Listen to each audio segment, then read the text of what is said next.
Welcome to Biota Live. I'm Tom Barbley, and this is a continuation of the Biota podcasts. For more information on the Biota podcasts, check out biota.org/podcast.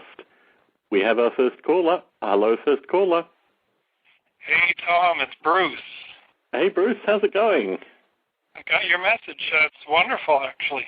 So we'll do some news and notes, which will also feature some great Silicon Valley news that I'm sure you can fill the listeners in on. But for folks who also would like to participate, the call-in number is 646-200-0640. We have an active chat room. For the past couple of days, we've been doing a special Thanksgiving series for Biota Live, and we'll do another one tomorrow. These will be recorded, however, they probably won't come out until I'm in Australia, which is happening sometime early next year. But a lot of really interesting participation via chat and also folks calling in. So for folks who are listening in, please do participate via the chat or through calling 646-200-0640.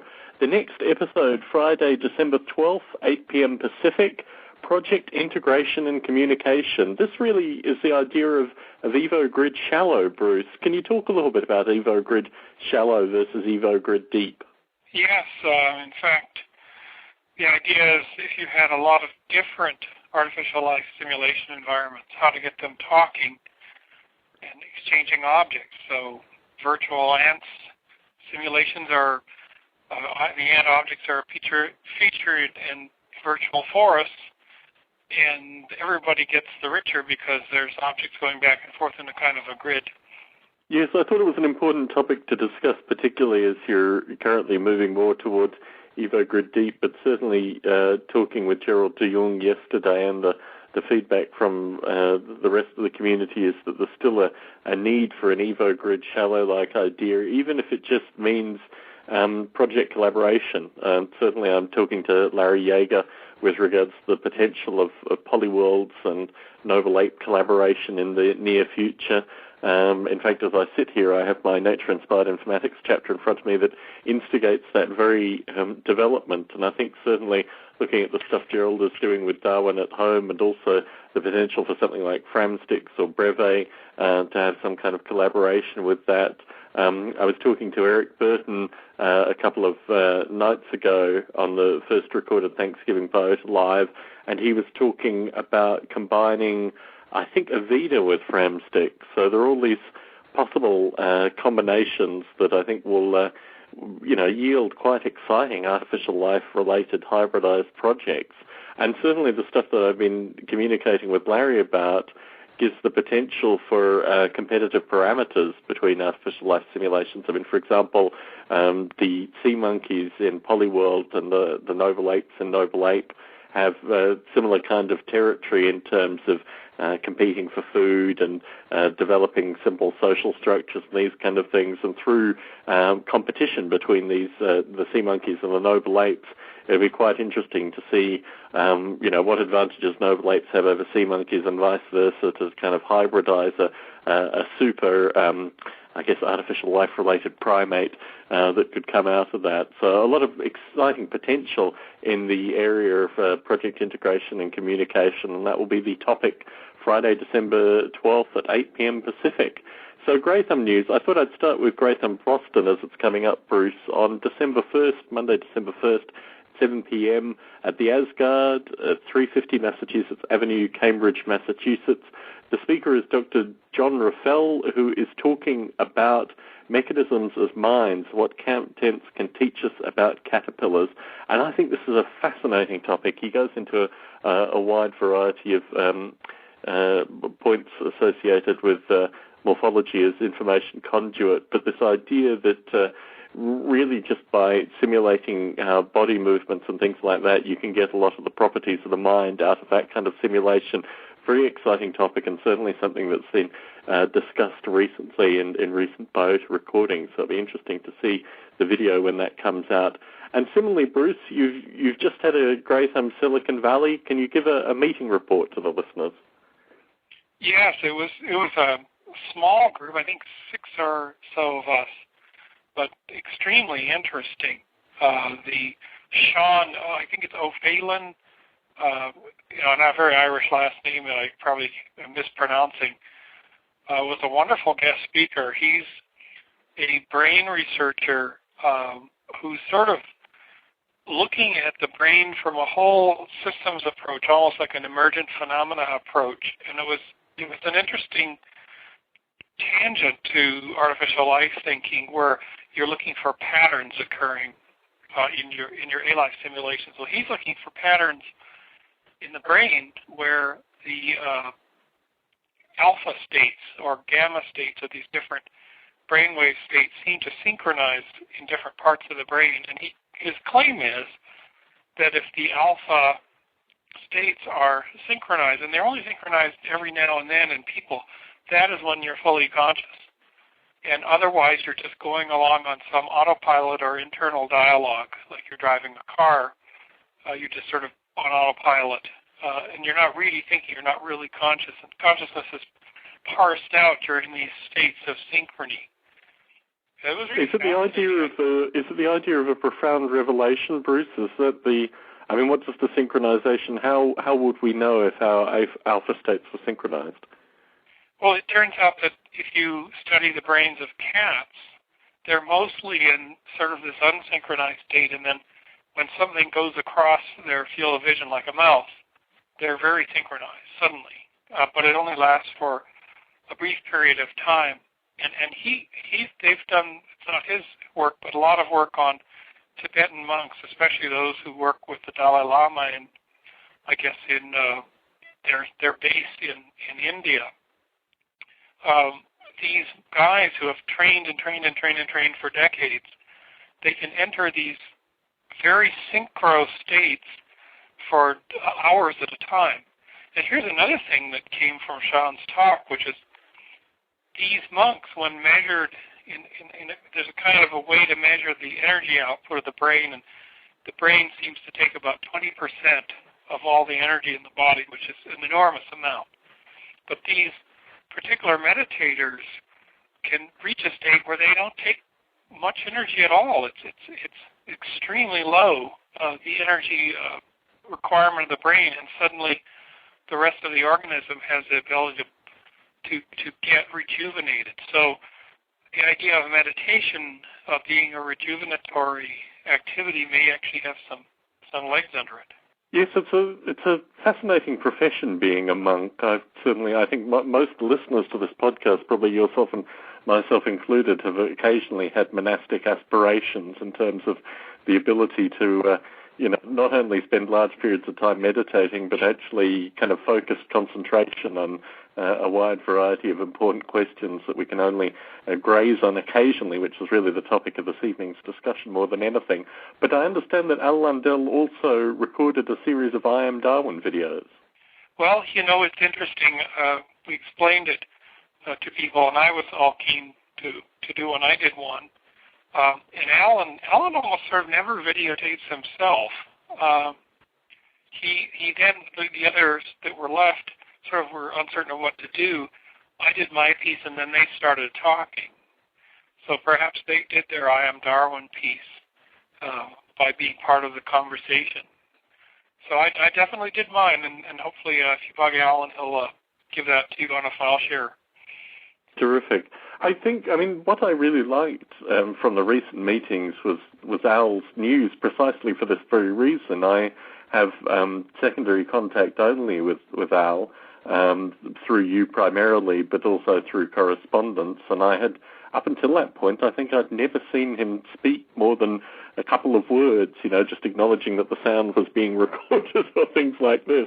And it was actually like the mysterious John Klein, Exactly. So it was wonderful to actually see him speaking at length, and also, obviously he's a very intelligent and quite wise individual, and it's wonderful to hear him talk. I have invited him repeatedly on this very podcast. In fact, my hope was, because I saw him online a little earlier this evening, that I could cajole him to come on tonight.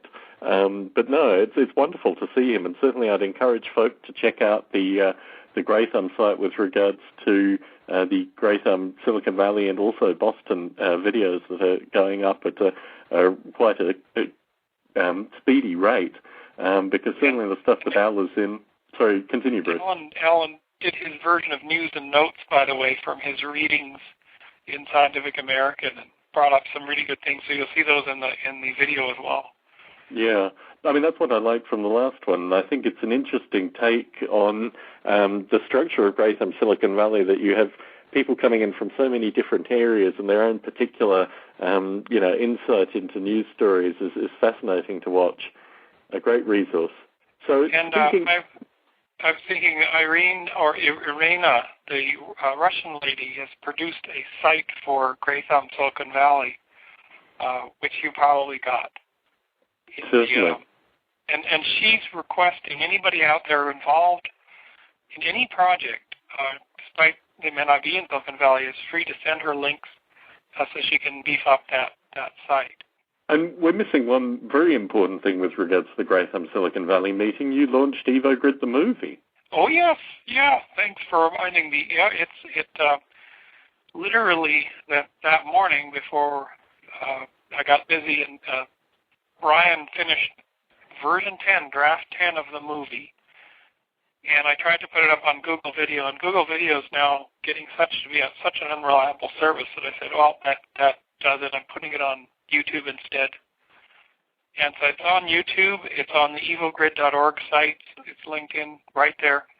It's draft 10, first official public release, and now it awaits my recording of a narrative and plunking in of music. And there's been several people offering music, including Tom here, to put in sort of as an intro extra or some background. But it's up there, and I really hope people take a look and send me some notes about what they think or don't think it is, or how it could be improved. And questions about what I'm trying to do would be appreciated too.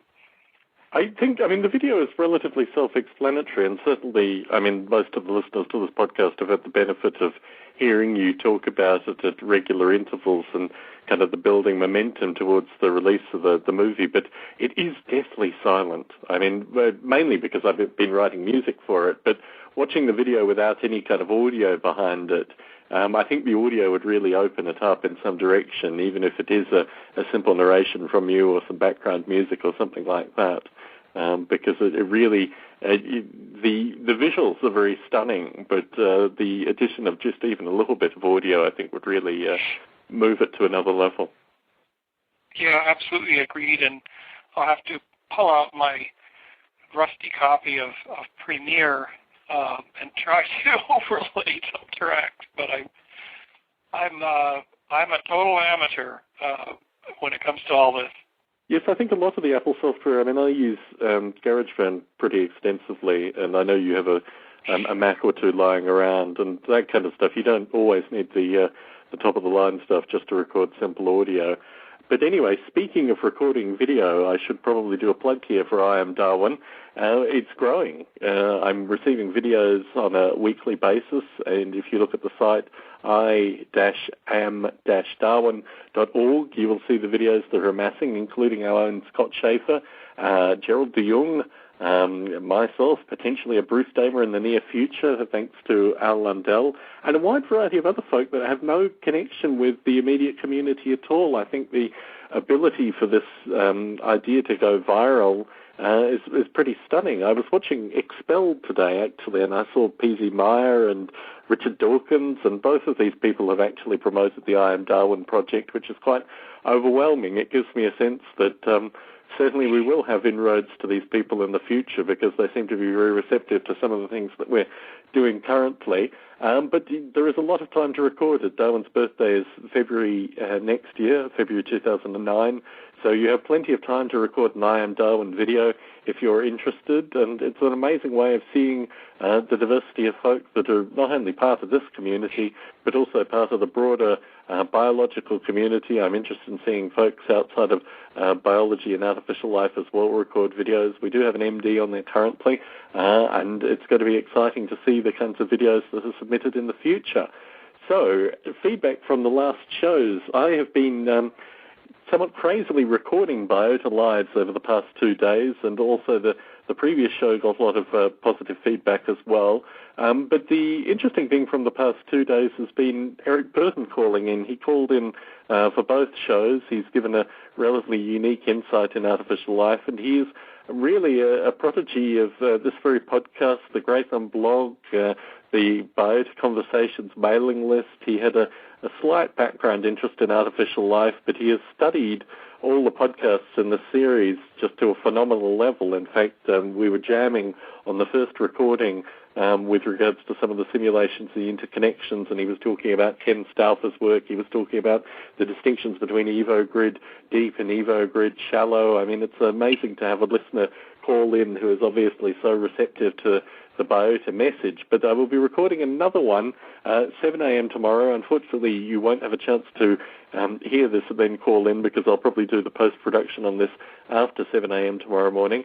But the feedback that I've received so far is that it's occasionally I should do this. Occasionally I should move out at the 8 p.m. Friday night Pacific time frame to allow other folks to call in. I do appreciate that people that are further west of me in Australia, Asia, these kind of areas, this recording would be the right time for them to call in. I have to recommend Skype here. Certainly, I believe Eric and also potentially Dick Gordon and also Gerald de Jong all use Skype, and it is a cheaper way to call the US number and actively participate in Biota Live, because it's really wonderful to have listeners and artificial life thinkers and philosophers and academics actually call into the show. So we will be recording another one, as I say, 7 a.m. tomorrow, just for an hour, and these shows will go out over the period of time that I'm in Australia. So you probably won't be hearing them until maybe January or February of next year, but it should be well worth the wait. A number of exciting topics were covered, and I think they'll slip very easily into future Biota discussions.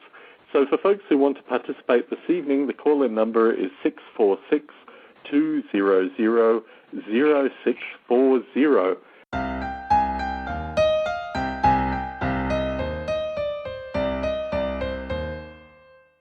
And the topic for this week is the hobby of artificial life. So, Bruce, you followed the rise of the hobbyist movement. What would you characterize as an artificial life hobbyist as being, and how do you see them emerging from the origins of artificial life? Well, definitely, in some sense, artificial life has always been a hobby pursuit. I mean, I think of, in a way, the first artificial life programmer on a digital computer to be the fellow at the Institute for Advanced Study in 1949-50, Boricelli, who wrote what he called numerical symbioorganisms on the IAS machine. And that was actually the first modern digital computer designed by John von Neumann. And of course, he was just fiddling around. It was saying, what could we do with this machine? It was a fast machine at the time, of course, vacuum tubes, and it had a fast secondary storage. But it was the machine on which all modern computers are based. And the first scientific application on it was Boricelli's artificial symbioorganisms, or numerical symbioorganisms. And then, of course, Chris Langton's loops on the Apple II started as sort of an evening hobby thing. So in a sense, the entire field has always been a hobby thing, really. And so with the propagation of good, stronger computing in the 90s. We really saw kind of an explosion of that, and in the 2000s even more so, with multi-core processors and the ability to connect these things through the net. And that's what my great dream is right now, is to see the hobbyists connect their environments through this wonderful medium of the net and make a grid.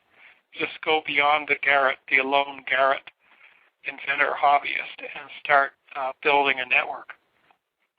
Yes, certainly. And in my own thinking, I mean, what characterizes the contemporary hobbyist is really, as Gerald said yesterday, all the amazing work that has gone on prior.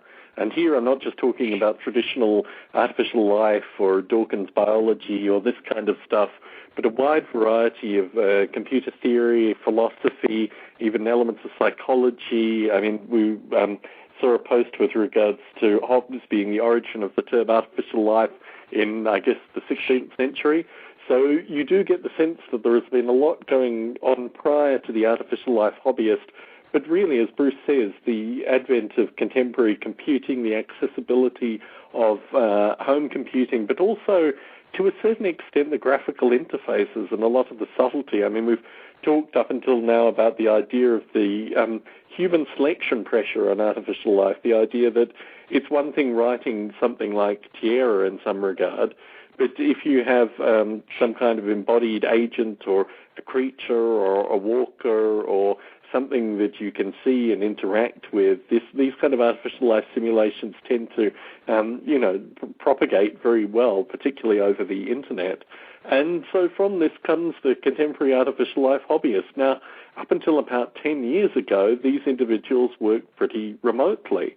There were conferences, there were obviously the artificial life conferences, there were the Biota conferences, but for a hobbyist, I mean, this is something that one does after hours, this is something that one does in one's spare time, there aren't substantial travel budgets associated with it.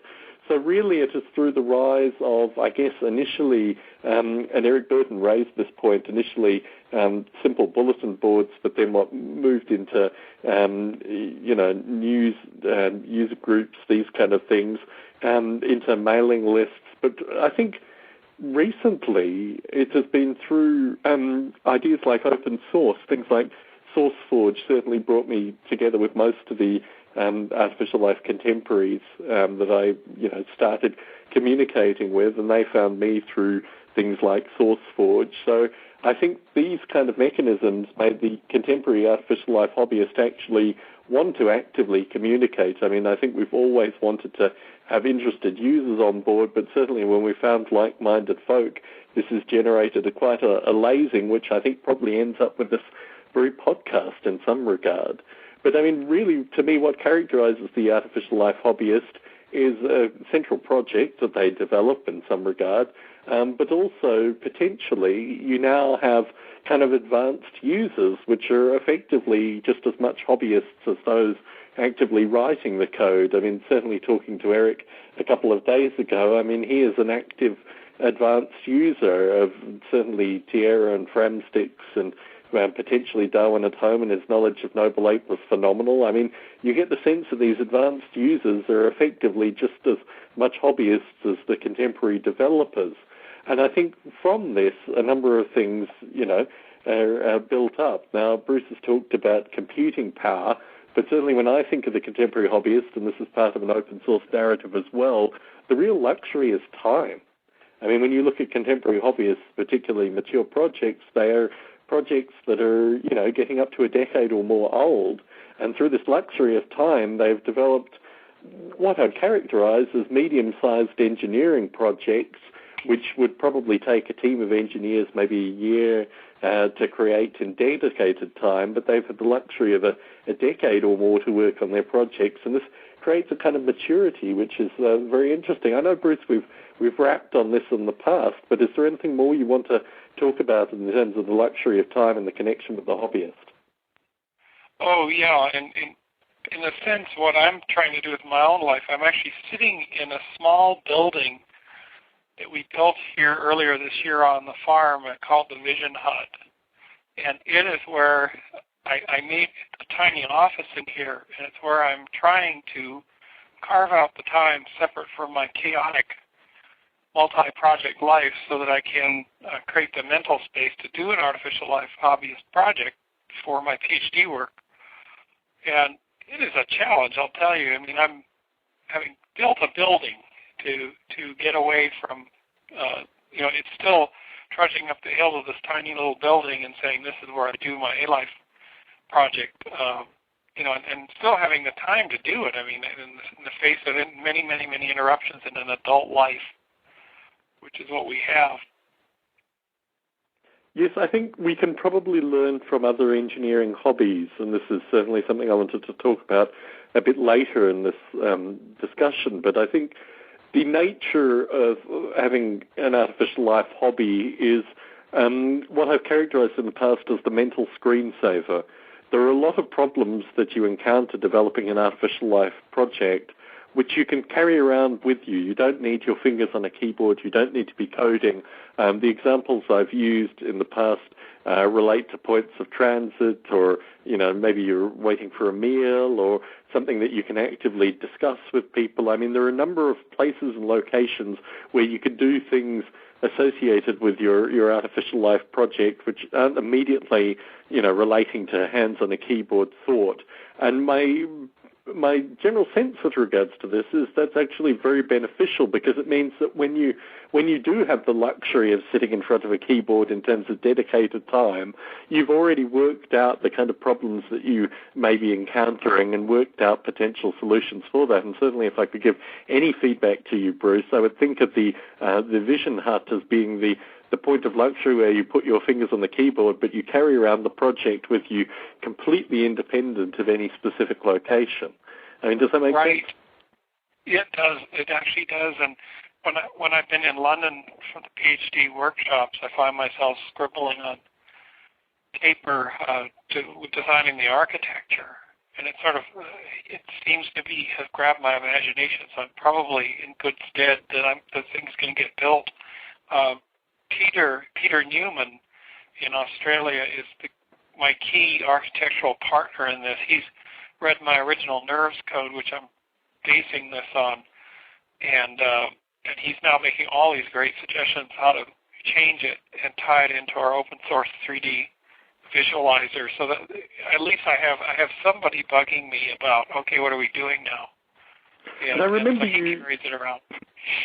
I remember you characterizing having a little book where you wrote the nerves-related stuff, and this certainly gels very heavily with me with regards to Noble Ape. I have literally a dozen of these little notebooks at various points of the Noble Ape development. I've realized that this was a critical notebook time and carried around a notebook and made paper notes. And I mean, I think this is something which resonates to your own development with the Nerves project. Definitely, and I've actually put the notes from 1994-95, I stuck them up on the Evil Grid site just for interest. There's a huge amount of scribbles there.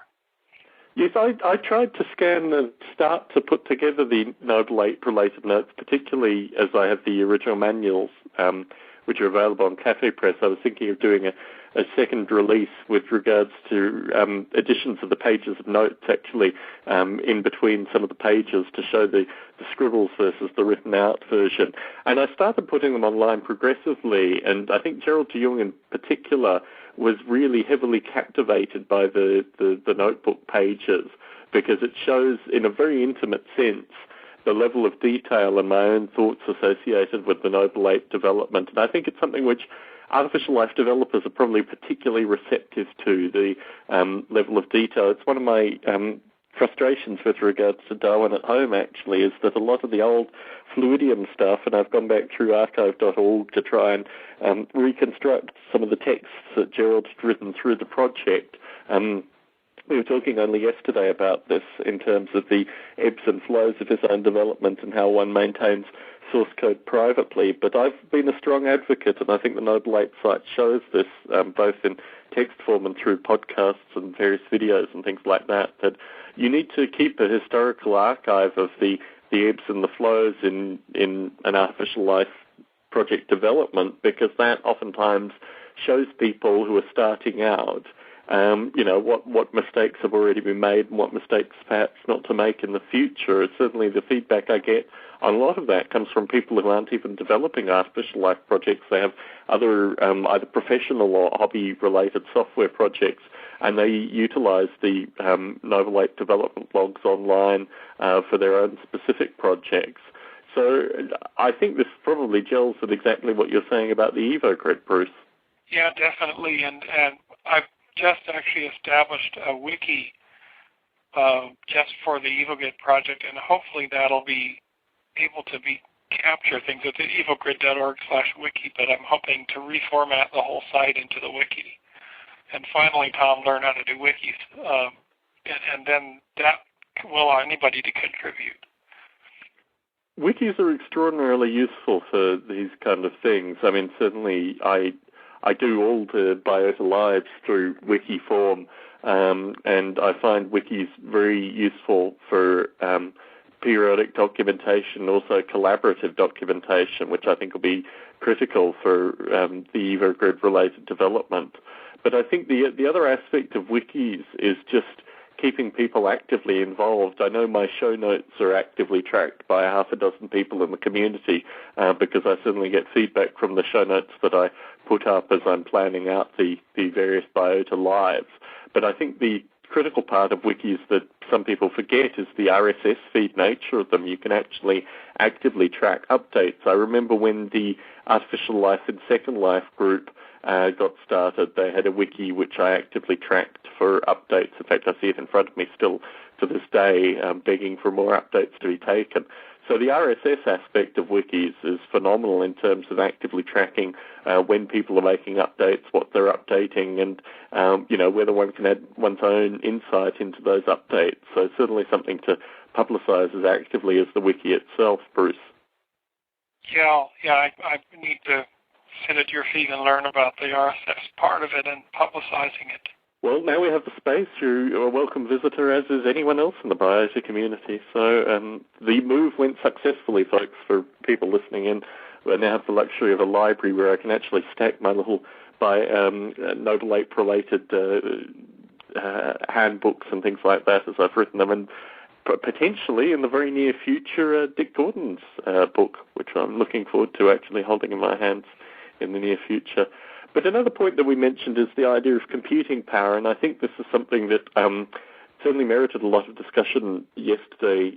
Gerald, Eric, and I went in kind of rounds about what contemporary computing power actually means. Gerald is obviously of the kind of Java high-level scripting school, where this means that, we are getting more access to the computing power, but also the various scripting languages and the Java interpreter and these kind of things, runtimes and these kind of things are ever improving. And certainly from my perspective, and particularly with regards to the folks that I know and work with at Intel and Apple, it's very much the low-level computing power which is accessible, particularly because Intel is completely dominant currently. And perhaps, sadly, this will be continuing into the foreseeable future. I think it's an exciting architecture to develop on, but I always like to see a little bit of competition.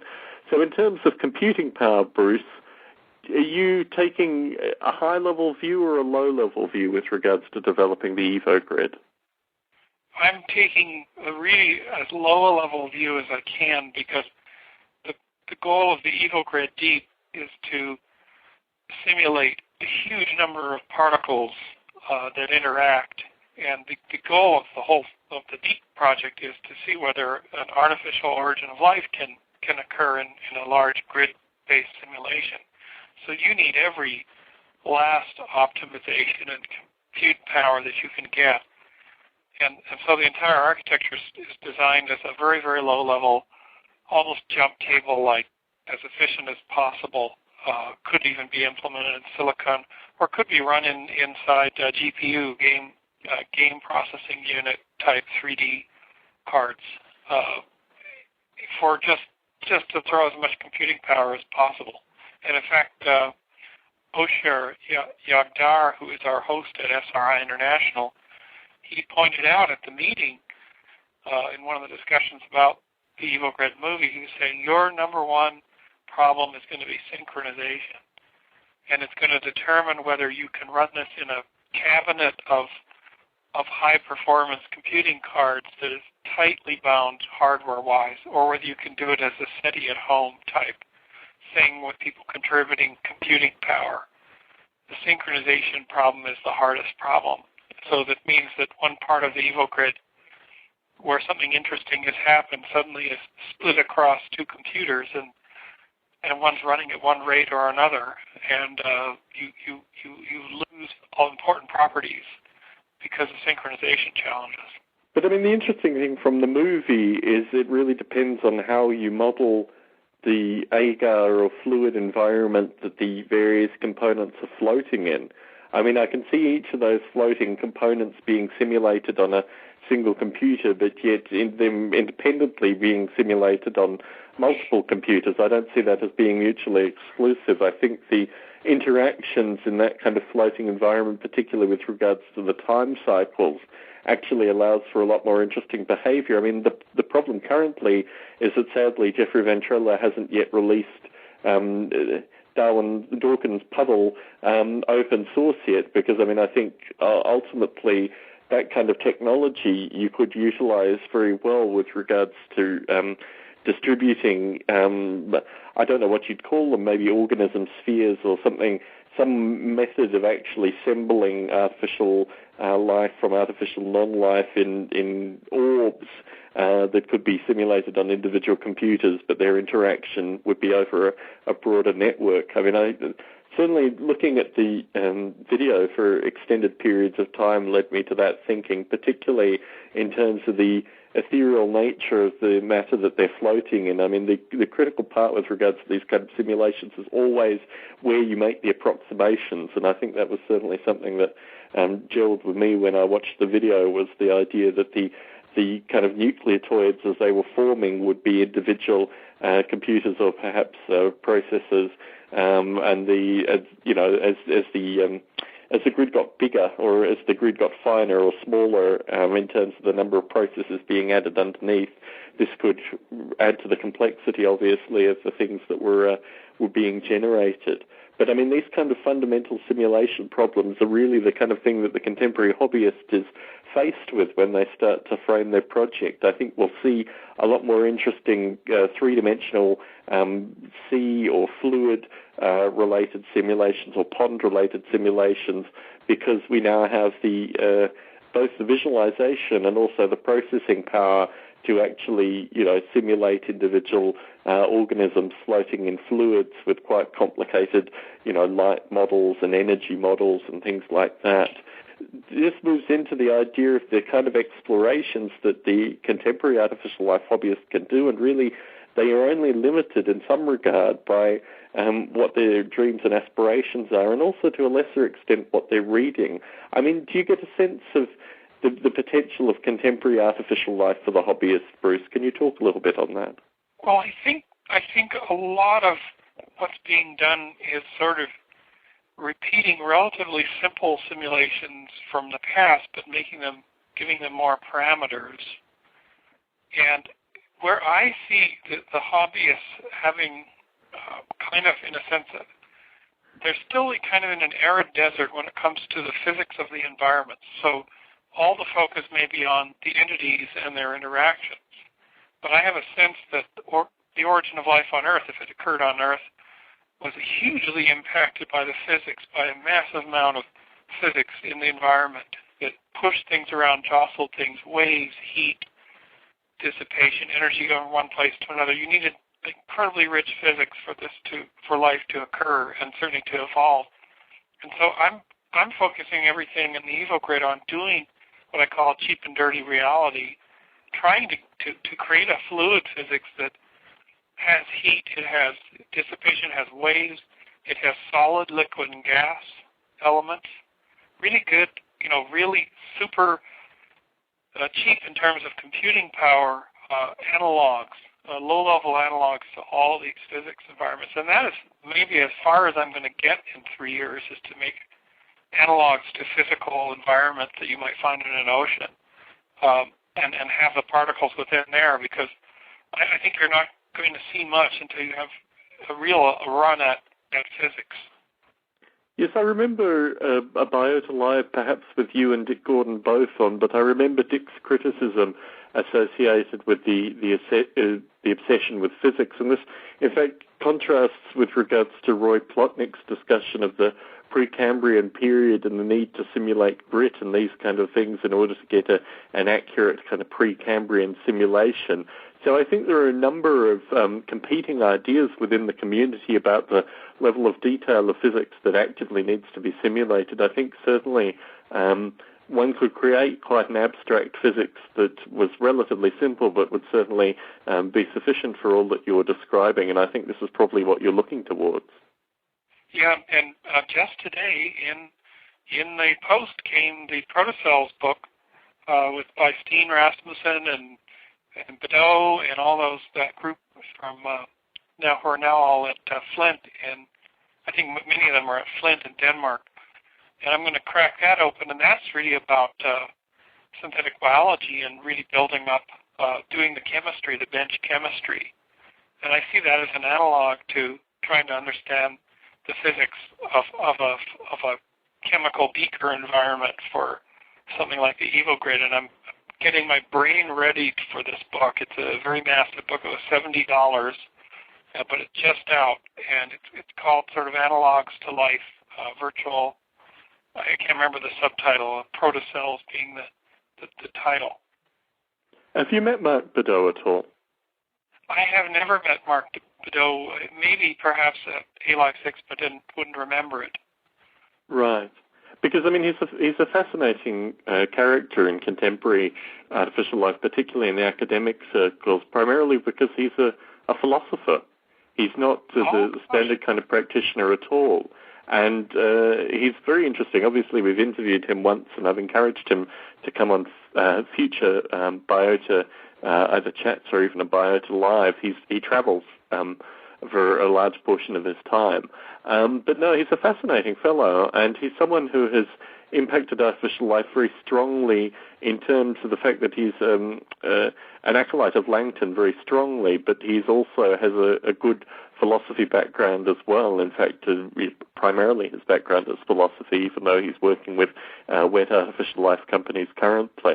So an interesting character, and certainly I'm interested in hearing whether this is a book worthy of the entire community going out and purchasing. This makes an interesting point, because on a personal level, I'm interested in motivating the hobbyist community in publishing in Mark Bidot's journal, the Artificial Life Journal, published by MIT Press, and I've gotten, I think, maybe 3 or 4 effective subscriptions for folks in the community who I thought would be ideally suited to being published in the Artificial Life Journal, because I think a lot of what contemporary hobbyists are doing have moved in sufficiently divergent directions from what artificial life academia is doing, that there needs to be some kind of reconnection. I'm not sure if we're going to be doing it through the likes of Dick Gordon's book, or maybe through something like Nature-Inspired Informatics or these kind of things, but there is a need for the hobbyists to link back to the academic community. I mean, certainly talking with Jamie Matthews a couple of months ago with regards to Artificial Life 11, there really, whilst there were people there who were clearly hobbyists, there wasn't really an acknowledgement of the hobbyist community in academia. Do you want to talk a little bit about how folks who are hobbyists should look to getting published and these kind of things, Bruce?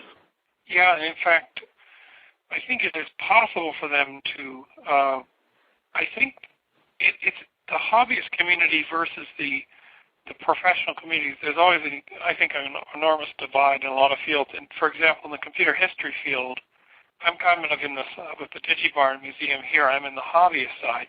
I didn't even know there were journals of computing history, and there's the annals of IEEE Annals of Computing History, and we just published an article in this month, I guess, is coming out, but I didn't know, and there was no outreach really by that journal until one day a person showed up who was from Japan, and she was the editor.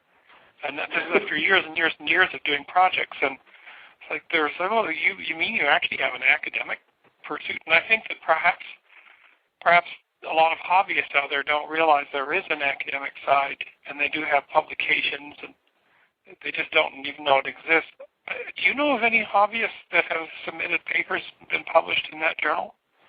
You're really testing me. I mean, I think what you have currently is people like John Klein, I believe also Jeffrey Ventrella.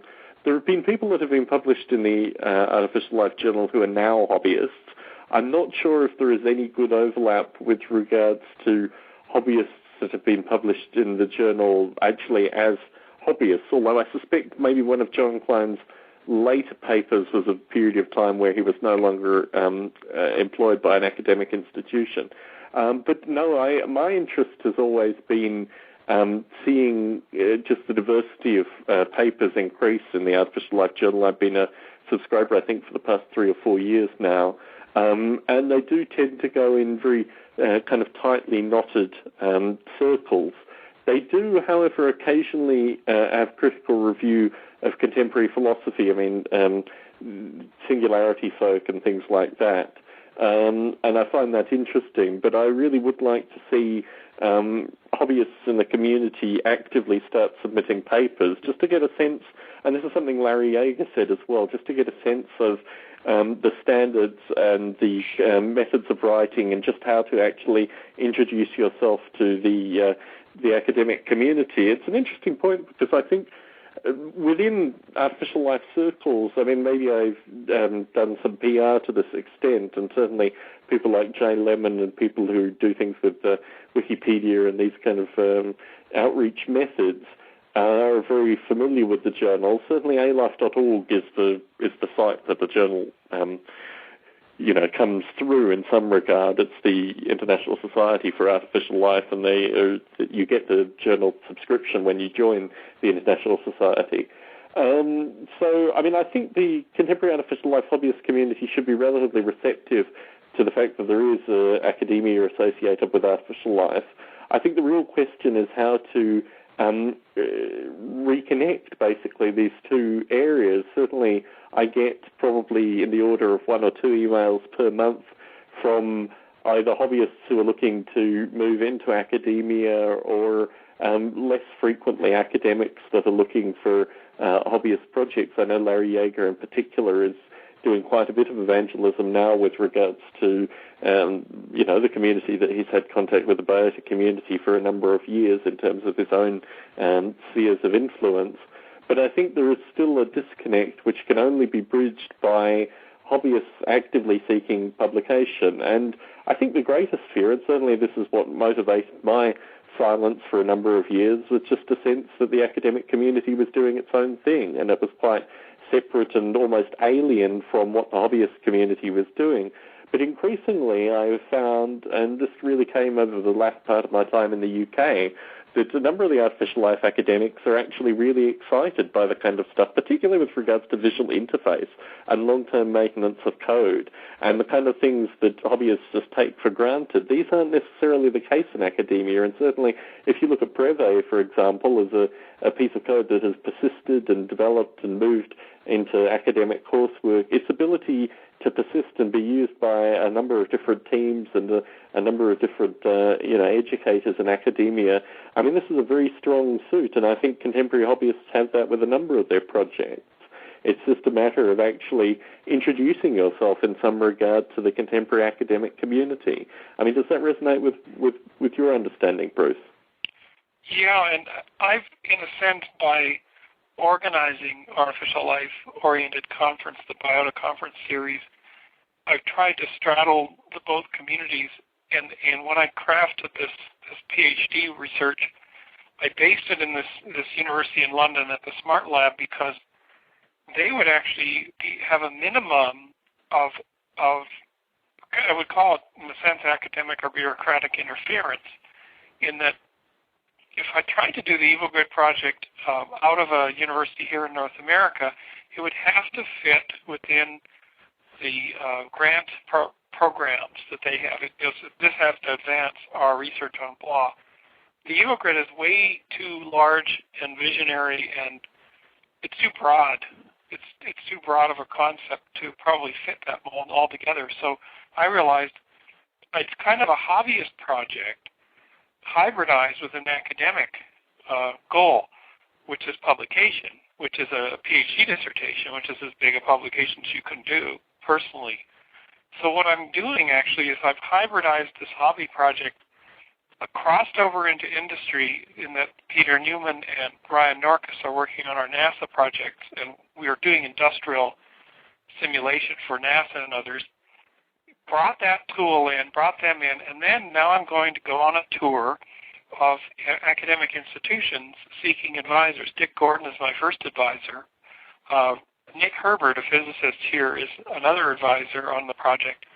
I'm hoping to go down to Dimitri Terzopoulos' group sometime after mid-January at UCLA in Los Angeles and do a talk about it there, and maybe Dimitri would, or his group would be part of it. Maybe go see Mark Badeau in San Diego, I believe. Is that where he is? I thought he was in, he's in, I think, Venice some of the time and in Portland, Oregon some of the other time. Reed College, I think, in Portland. Okay. So yeah, he seems to be evenly spread, but he could be in other locations. I mean, he attends a lot of conferences. But the issue with regards to industry is an interesting one as well, and certainly in my own experiences, and I think particularly with regards to the open source, but the certain level of computational complexity and detail in artificial life, a certain degree of elegance in some regard. I mean, this is certainly why Apple and Intel were very receptive to my own tinkerings and Noble Ape, and I think there is a big corporate industry perspective with regards to the things that are generated. I mean, certainly if we look at Rodney Brooke, MIT iRobot fame, I mean, this indicates quite clearly that you can actually produce products from perhaps formal academic, but also potentially hobbyist musings in artificial life. And I think that's an interesting area that, I mean, perhaps in parallel to academia, artificial life hobbyists should consider if they're using particularly esoteric languages or developing new languages that may solve existing problems in industry. I think certainly these kind of companies will typically either make the first approach or can be prodded through large community forum-like structures. SourceForge was the way that Apple contacted me initially. So, I mean, I think all these things are very receptive in an industrial context as well. Just before concluding this discussion, though, I wanted to talk a little bit about the idea of metrics and what we can learn from other engineering hobbies, and what the idea of the hobbyist is outside of the hobbyist, the artificial life hobbyist in isolation. Because certainly in my own thinking, I have looked at other engineering hobbies to try to get a better understanding of the kind of metrics and issues associated with artificial life development. I think there are a number of engineering hobbies which are quite similar in some regard to what we do with artificial life, particularly with regards to constructing, large-scale realities and these kind of things. And they tend to have metrics which are quite interesting in terms of the number of active developers and users and the creation of super projects and collaborations. But I think the real difficulty with regards to metrics, and here I'm talking not only with regards to the number of projects that need to motivate substantial collaboration, but also the number of users that then kind of force a competing development. It's an interesting distinction between actively developing a project and having a small number of users versus the competitive notions that certainly will be coming out of the EvoGrid shallow-related discussion, I would imagine, and the effect that users have on that. I mean, certainly my own discussions with Gerald and Jeffrey, and the discussion associated with critical user feedback and how this actually motivates our own hobbyist development is relatively central, but also with regards to questions of monetization. And this obviously is something that artificial life developers probably never consider. But I think in the terms of the super projects, particularly if we start getting large-scale collaborations that are associated with academia or industry, there may be potential in the future, as Bruce is doing currently, to actively hire animators and particularly skilled programmers to work on aspects. Do you see the logical progression in artificial life hobbyists in terms of creating these super projects, Bruce, that may get certain degrees of monetization? Does that make sense to you? It can, as long as I think in the beginning the artificial life hobbyist has some kind of an inkling of a commercial aspect. But I think what's really important in the beginning is just purely pursue your dream. Pursue the dream of the architecture in your head. Don't let monetization color that in the beginning, because you'll end up producing something that, is just kind of an algorithm for something, and you're chasing business. In the case of the EvoGrid, there's a good example, if I can give that. Certainly. Somebody came up to me at a conference, a wonderful lady in Florida, this design conference, after I presented the EvoGrid, and she said, did you know that if you can simulate even a simple protocell, you have a shot down the road of simulating all the complexity of a cell, but you eukaryotic cell, which means, and she was, I guess, in the health field, and she said you could inject a model of cancer into that, and you could then study that. If you could do a functional cell with all of its receptors and everything, you could use that as a test bed to attack cancers and simulate cancers, and that would be of extreme interest to a lot of groups. So in a sense, I'm thinking, maybe that's something that will happen down the road. If you produce an interactive particle simulator where you have clumping and vesicles forming, you could start to do that in a few years, and you show that happening, and then you go to a large pharma or cancer research institute and say, these vesicles are forming, they're kind of like protocells, and maybe it will lead one day to a functional cell model if we go in and actually design it and start getting funding for cancer research. You just never know. Certainly. I guess what I was considering in terms of monetization is this abstract idea where the artist moves from being the simple painter to the painter who not necessarily paints for money, but may paint for publication that then brings back, a certain degree of income or these kind of things. I mean, I think there are so many aspects from the standard engineering hobby perspective that could yield monetization. A lot of that relates to user numbers, but also some kind of competitive influence. I mean, I think if I look at my friends who are relatively successful artists, there is a kind of respect with their community. However, there is an element of competitiveness and certainly bringing more of certain aspects of their art forward.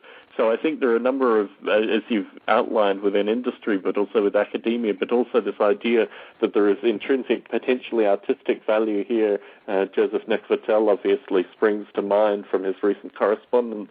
I mean, I think there are a number of possibilities with regards to how a hobbyist could consider monetizing their development, but it may not, as you say, it may not present itself in any possible means for a number of years, and it may come through completely esoteric ways, even when it does present itself.